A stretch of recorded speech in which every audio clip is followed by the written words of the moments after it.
کہ بھئی اب امام صاحب نے کپڑے لے لیے، اب امام صاحب کے پیچھے نماز نہیں ہوگی۔ تم کتنے ہی الٹے کام کر لو، تم کتنی ہی دوسروں کو ٹوپی پہنا لو، تم کتنے ہی حرام کھاتے رہو، حرام کے بکرے، حرام کے مرغے اور حرام کے چکن اور سب کچھ تم حرام کھاتے رہو، تمہارا کھانا حرام، تمہارا پینا حرام، تمہارا پہننا حرام، تمہارا رہنا حرام، تمہارا بولنا حرام، تم سارے حرام کام کرو پھر بھی تمہاری نماز ہو جائے گی۔ امام صاحب نے کپڑے لے لیے، عدت پوری ہونے پر مجبوری میں کپڑے لے لیے، پہنیں گے نہیں، اس لیے لے لیے کہ فتنہ کھڑا نہ ہو، تو امام صاحب کے پیچھے نماز نہیں ہوگی۔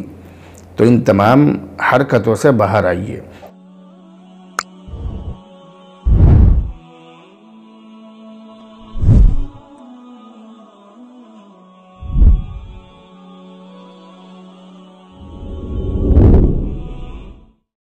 السلام علیکم ورحمۃ اللہ وبرکاتہ۔ امید ہے کہ آپ تمام ہی حضرات خیریت سے ہوں گے۔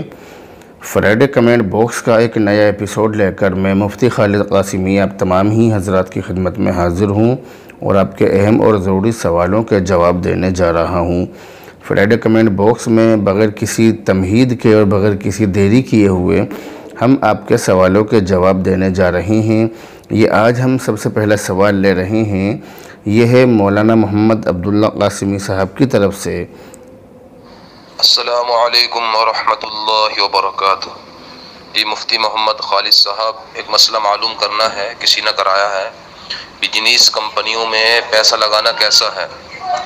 ایک تو کمپنی وہ ہوتی ہے جن میں زیادہ منافع ملتا ہے، وہ عمومی طور پر سودی کاروبار کرتی ہیں، لیکن یہ بزنس کمپنی ہے جیسے بجاج وغیرہ ہے، تو اس میں اگر ہم 8-10 لاکھ روپے لگاتے ہیں تو ماہانہ 15 سے 20 ہزار منافع ملتا ہے۔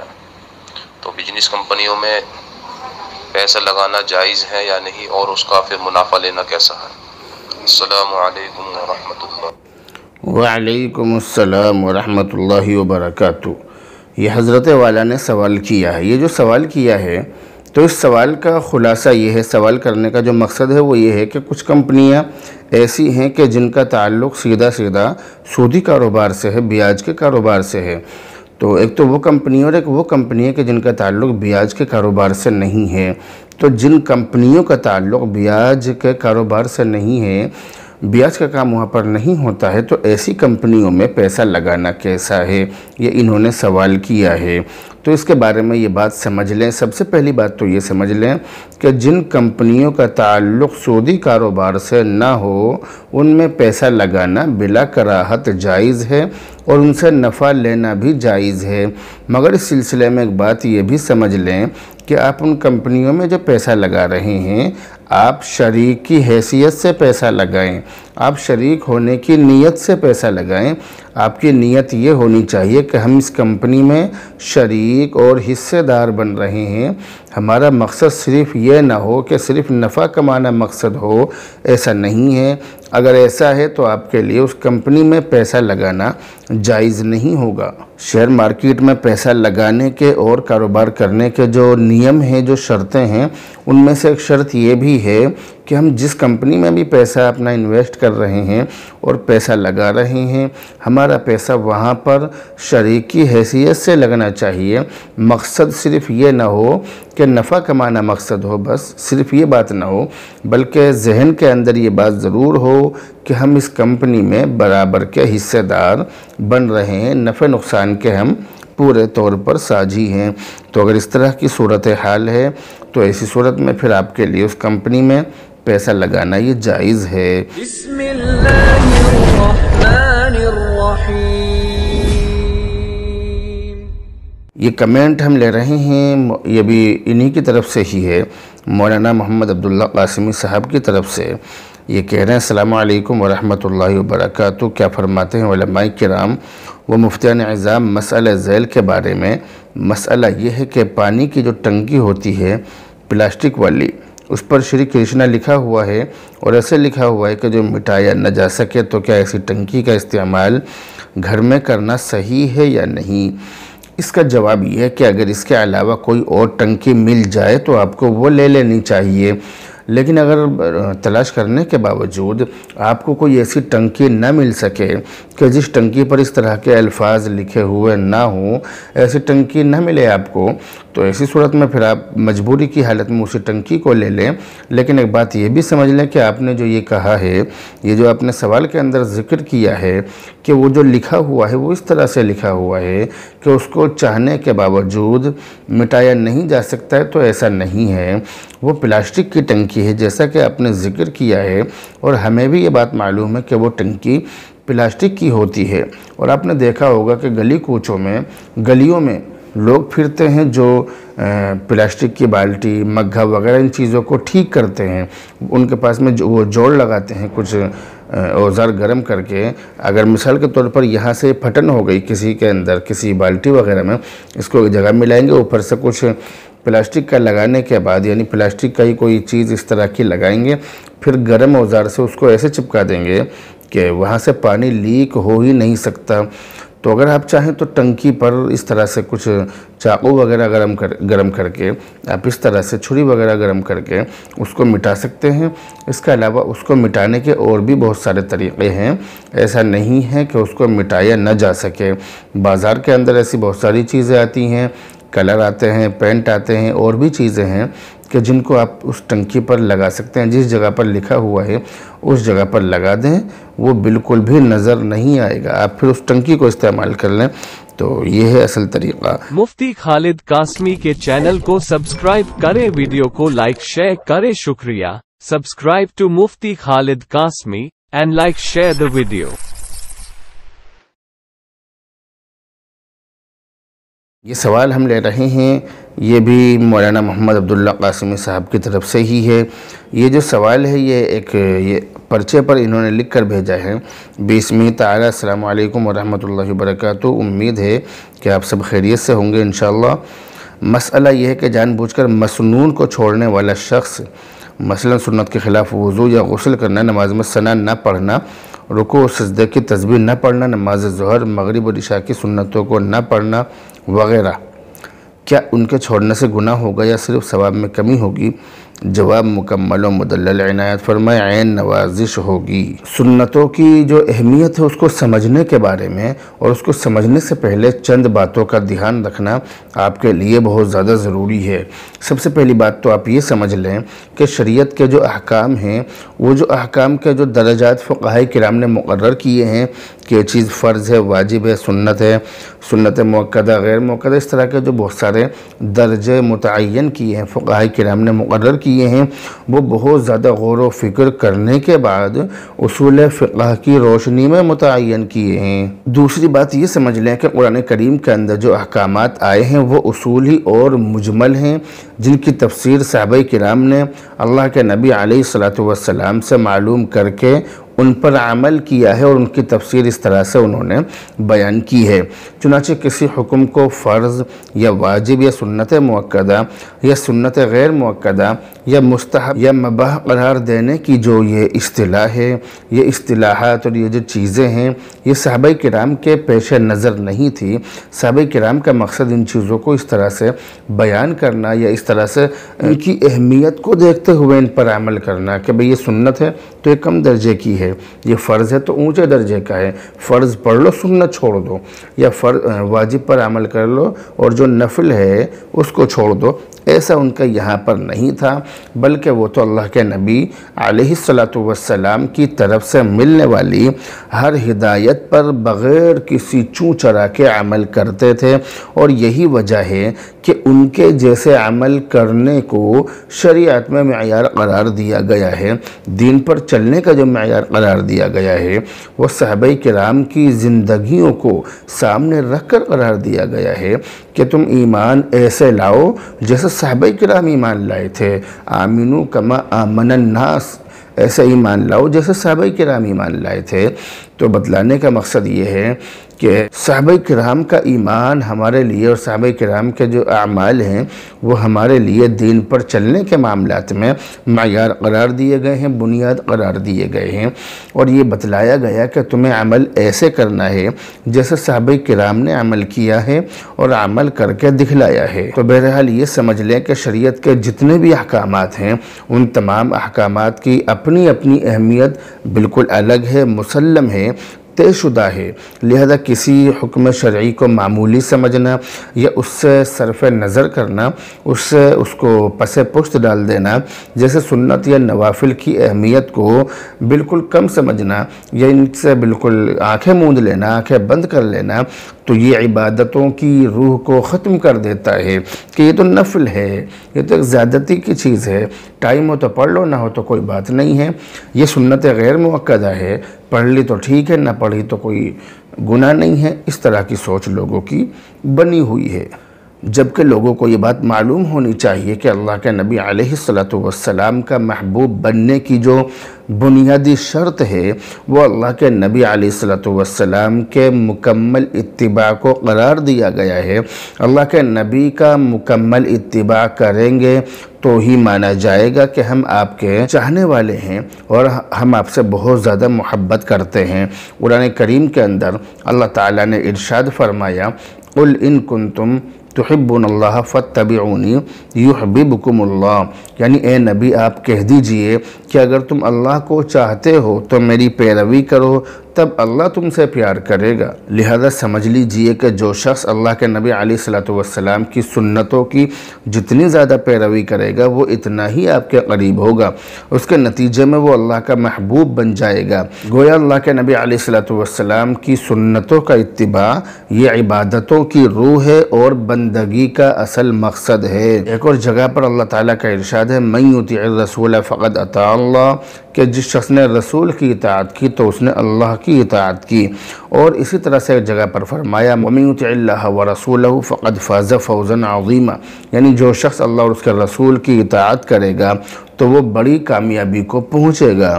ان قرآنی ہدایتوں سے اتباع سنت کی تاکید اور اتباع سنت کی اہمیت کا اندازہ بآسانی لگایا جا سکتا ہے۔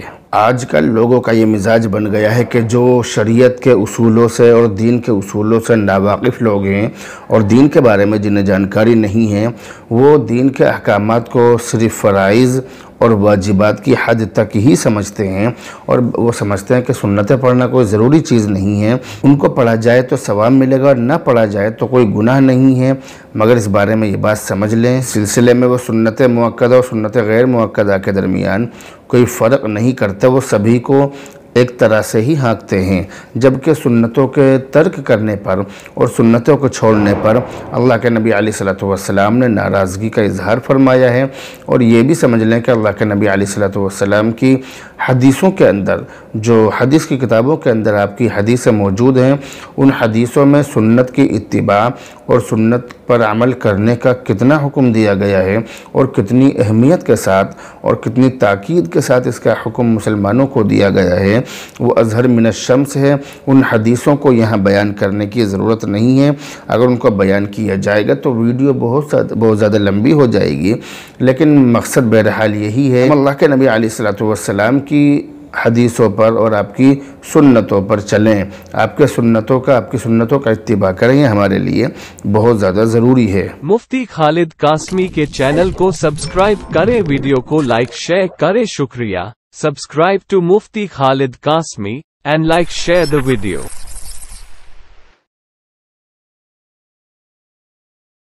یہ جو ہم کمنٹ لے رہے ہیں یہ بھی مولانا محمد عبداللہ قاسمی صاحب کی طرف سے ہی ہے۔ یہ سوال انہوں نے یہ سوال کیا ہے، السلام علیکم ورحمۃ اللہ وبرکاتہ۔ حضرت مفتی صاحب ایک بات یہ معلوم کرنی ہے، ہمارے ایک دوست ہیں قاری صاحب، امامت کرتے ہیں میرٹھ میں، کل ان کے ساتھ ایک واقعہ پیش آیا کہ کسی صاحب نے ان کو کپڑے دیے، اصل میں ان کی والدہ کی عدت پوری ہوئی تھی، تو انہوں نے ایسے موقع پر امام صاحب کو ایک جوڑی کپڑے دیے، حالانکہ وہ کپڑا ایسا پہننے کے لائق بھی نہیں ہے، تو امام صاحب نے کہا بھائی میں اس کپڑے کو پہنوں گا بھی نہیں، اور جو ہے نا انہوں نے اس کو استعمال کیا، وہ رکھا ہوا ہے، وہ چاہتے ہیں میں کسی اور جگہ دے دوں۔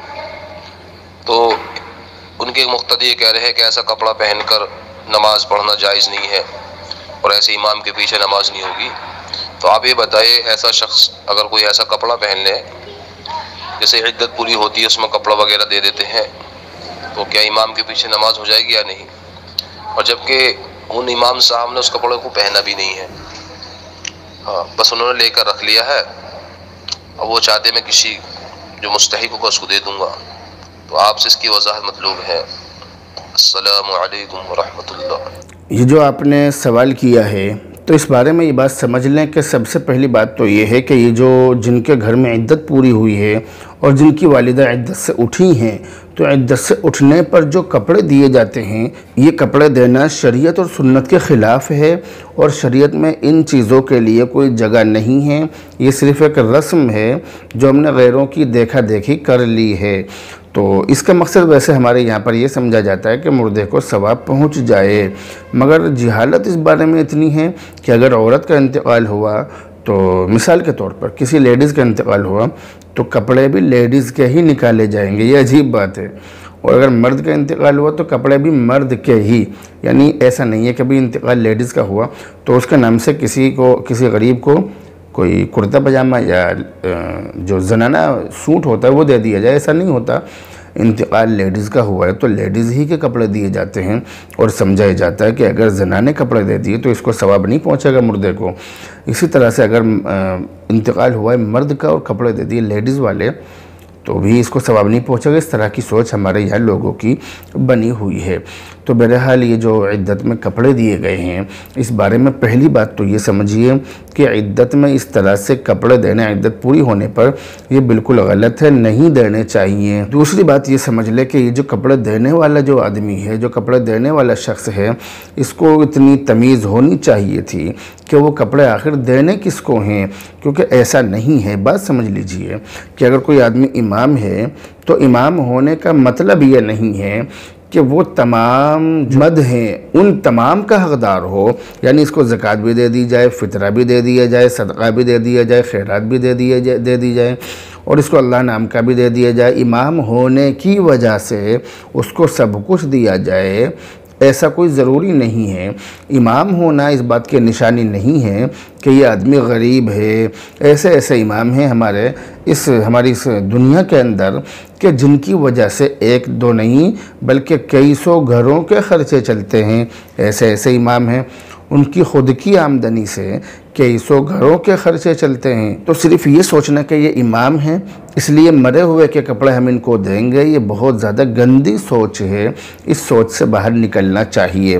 اب امام صاحب نے ان سے کپڑے لے لیے، صرف شرما حضوری لیے، شرما حضوری. ورنہ جیسا کہ حضرت مولانا نے بیان کیا، آپ نے سنا بھی ہے، جیسے حضرت مولانا نے کہا کہ بھئی وہ کپڑے پہننے کے قابل بھی نہیں تھے پھر بھی لے لیے.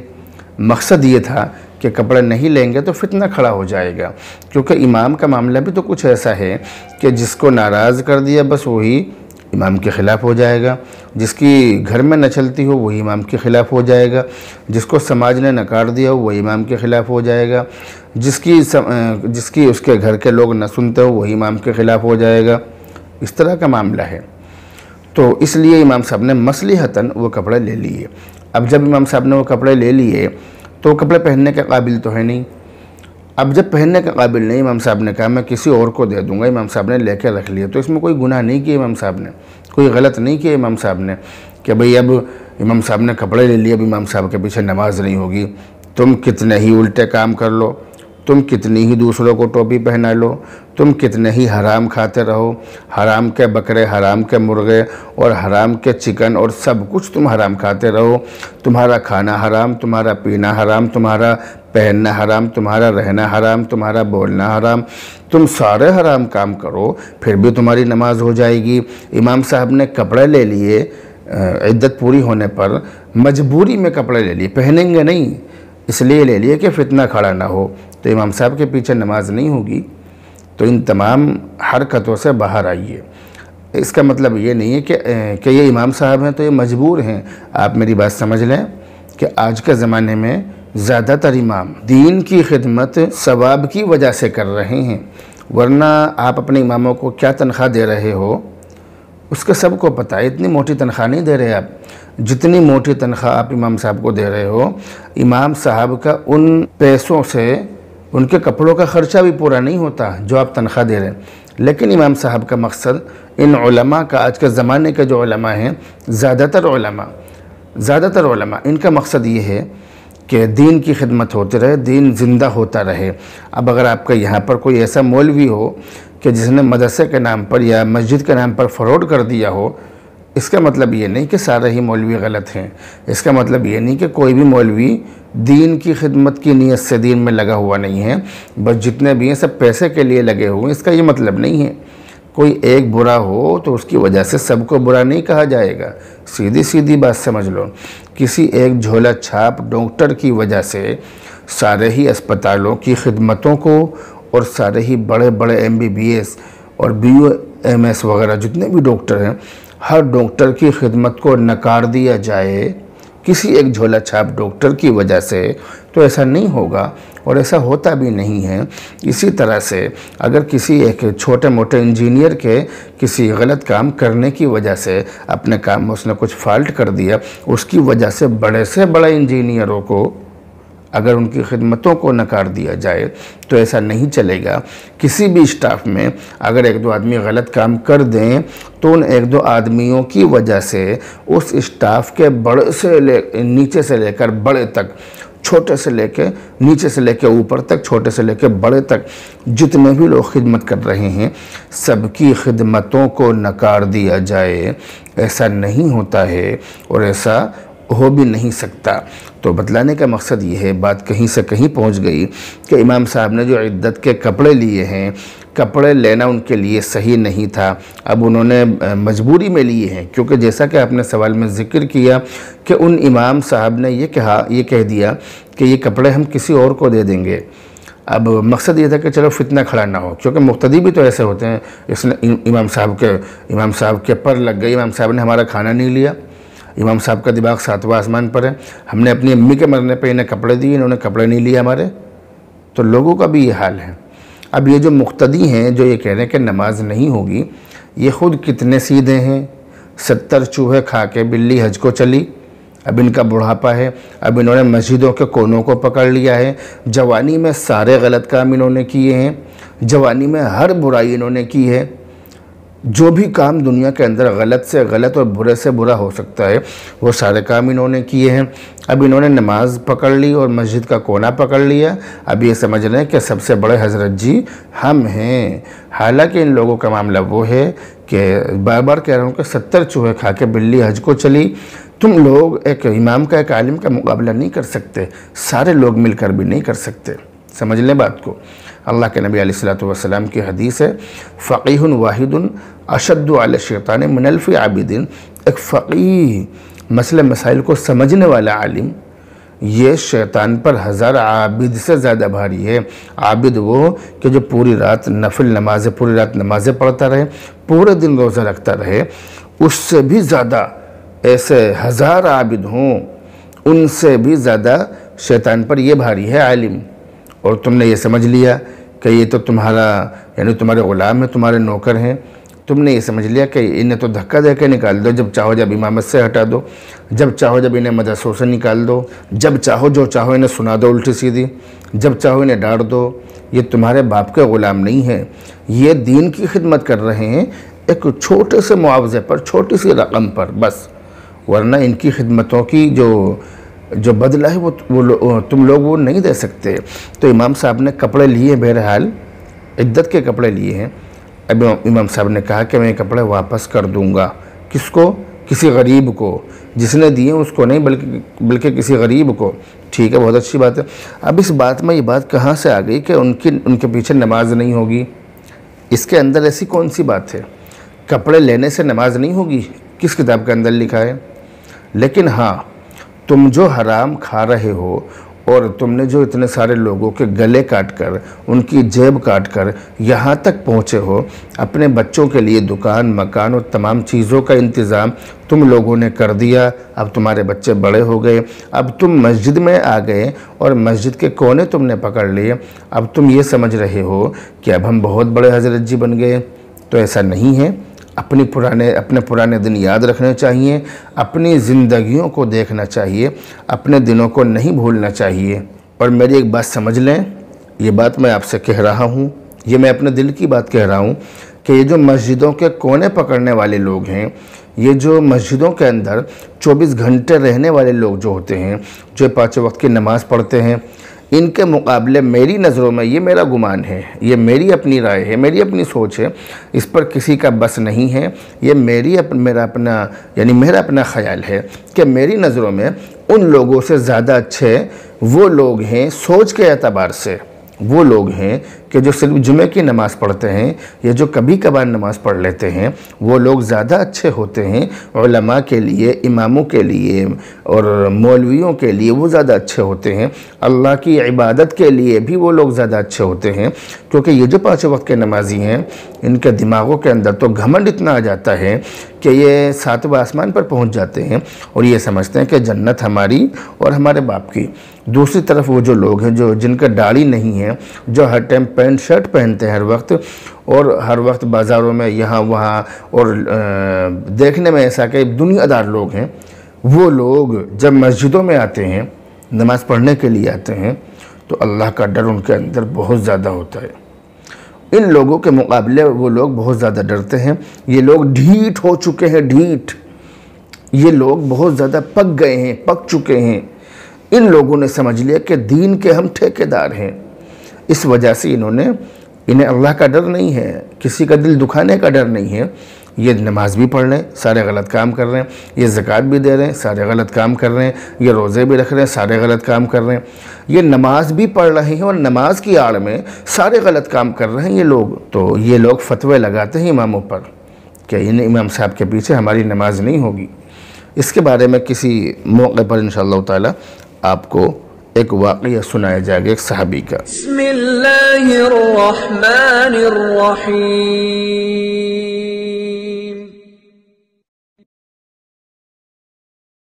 یہ کمنٹ ہم لے رہے ہیں مولانا محمد عارف رشیدی کی طرف سے۔ سلام اور دعا اور خیریت وغیرہ معلوم کرنے کے بعد کہتے ہیں کہ زید کی بیوی بنگال کی ہے، وہ بنگال اپنے گھر کچھ دن کے لیے گئی تھی۔ کچھ دن کے بعد زید کی بیوی نے خیر خبر کے لیے فون کیا تو زید نے اپنی بیوی سے کہا تیرا میرا کوئی تعلق نہیں ہے اور تجھے یہاں آنے کی کوئی ضرورت نہیں ہے۔ جب یہ الفاظ کہے تو نیت طلاق کی تھی۔ یہ الفاظ 3-4 بار کہے کہ اس صورت میں طلاق واقع ہو جاتی ہے، جواب دے کر شکریہ کا موقع عنایت فرمائے۔ اس کا جواب یہ ہے کہ اگر یہ جو الفاظ ہیں اگر یہ طلاق کی نیت سے کہے ہیں تو اس سے ایک طلاق بائن واقع ہو جاتی ہے، جس کی وجہ سے رجوع کرنے کا حق نہیں ہوتا، رجوع کرنا جائز نہیں ہوتا ہے۔ لیکن اگر عدت کے دوران یا عدت پوری ہونے کے بعد آپسی رضامندی سے نئے مہر کے ساتھ نیا نکاح کر لیا جائے تو نکاح جائز ہو جاتا ہے، اور اگر یہ الفاظ طلاق کی نیت کے بغیر کہے ہوں تو اس سے کوئی طلاق نہیں ہوگی، پھر نکاح بدستور باقی رہے گا۔ اور طلاق بائن وہ طلاق ہوتی ہے کہ جس سے نکاح ختم ہو جاتا ہے۔ یہ طلاق ایسے الفاظ سے ہوتی ہے جس سے فوری طور پر رشتہ نکاح ختم کرنا سمجھا جاتا ہے۔ طلاق بائن کے ذریعے عورت نکاح سے خارج ہو جاتی ہے، میاں بیوی کا نکاح ختم ہو جاتا ہے۔ اس لیے 1 یا 2 طلاق بائن کے بعد تجدید نکاح سے پہلے، نیا نکاح کرنے سے پہلے میاں بیوی کا تعلق قائم کرنا، آپس میں ایک دوسرے سے چپکنا، ایک دوسرے سے لگنا یا ساتھ رہنا یہ جائز نہیں ہے۔ 1 یا 2 طلاق بائن کے بعد رجوع کی صورت یہ ہے کہ شوہر گواہوں کی موجودگی میں نئے مہر کے ساتھ نکاح کرے۔ ایک طلاق بائن کی صورت میں دوبارہ نکاح کرنے پر آئندہ یہ جو شوہر ہے یہ آئندہ کے لیے صرف 2 طلاق کا حقدار ہوگا، اور 2 طلاق دینے کی صورت میں، 2 طلاق واقع ہونے کی صورت میں صرف 1 طلاق کا حق ہوگا۔ آئندہ شوہر جب کبھی بقیہ طلاقیں دے دے گا تو پھر یہ بیوی اپنے شوہر پر ہمیشہ کے لیے حرام ہو جائے گی۔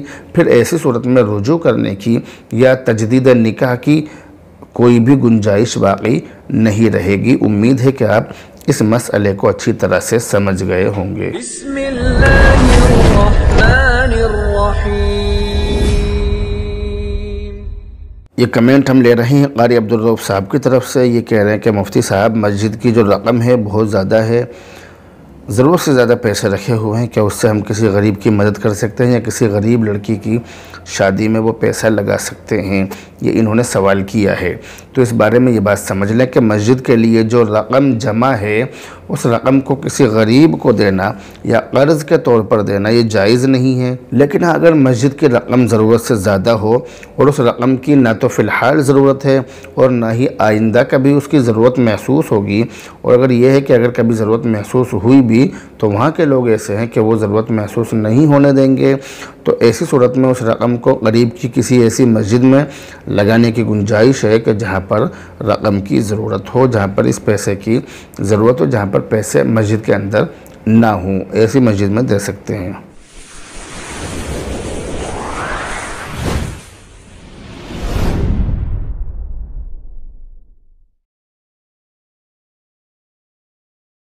اب یہ سب سے آخری کمنٹ ہم لے رہے ہیں، یہ کمنٹ محمد دانش کی طرف سے، انہوں نے یہ پرچہ بھیجا ہے جو آپ اسکرین پر دیکھ رہے ہیں کہ رات کو روزانہ سوتے وقت کے عملیات جو ہیں سونے سے پہلے 5 عمل کر لیا کرو۔ حضور اکرم صلی اللہ علیہ وسلم نے ایک مرتبہ حضرت علی سے ارشاد فرمایا، اے علی رات کو 5 کام کر کے سویا کرو، 4000 دینار صدقہ کر کے سویا کرو، ایک بار قرآن شریف پڑھ کر سویا کرو، جنت کی قیمت دے کر سویا کرو، 2 لڑنے والوں میں صلح کرا کے سویا کرو، ایک حج کر کے سویا کرو۔ یہ پوری لمبی چیز ہے، تو اس کے بارے میں انہوں نے معلوم کیا ہے کہ یہ حدیث کہاں پر ہے، کس کتاب میں ہے۔ تو اس کا جواب یہ ہے کہ بہت زیادہ تلاش کرنے کے باوجود ہمیں یہ حدیث مل نہیں سکی ہے، اس لیے اگر آپ کو نظر آئے تو آپ اس حدیث کو ہم سے بتلا دیں۔ ویسے حدیث کی کسی کتاب میں بڑی محنت اور کوشش کے باوجود بھی نہیں مل سکی ہے، اگر ملے گی، ویسے ہے نہیں، حدیث کی کتابوں میں یہ چیز نہیں ملی ہے، اگر ملی تو پھر تحقیق کی جائے گی انشاءاللہ تعالی۔ بہرحال یہ سوالات تھے جو آپ نے میرے پاس بھیجے تھے، یہ سوال نہیں تھے، یہ آپ کی محبتیں تھیں، یہ آپ کا اعتماد اور بھروسہ تھا جو آپ نے ہمارے اوپر کیا، یہ آپ کے دلوں کی آواز تھی جو آپ نے ہم تک پہنچائی اور آپ نے ہم سے اس بارے میں معلوم کیا، تو ہم نے اپنی گنجائش کے حساب سے اور اپنی جو کوشش ہے اس کے حساب سے آپ کو یہ چیزیں بتلا دی۔ امید ہے کہ ویڈیو آپ کو پسند آئی ہوگی، یہ چیزیں آپ کو اچھی لگی ہوں گی۔ بہرحال دعاؤں میں یاد رکھیں۔ السلام علیکم ورحمۃ اللہ وبرکاتہ۔ مفتی خالد قاسمی کے چینل کو سبسکرائب کریں، ویڈیو کو لائک شیئر کریں، شکریہ۔ Subscribe to Mufti Khalid Qasmi and like share the video.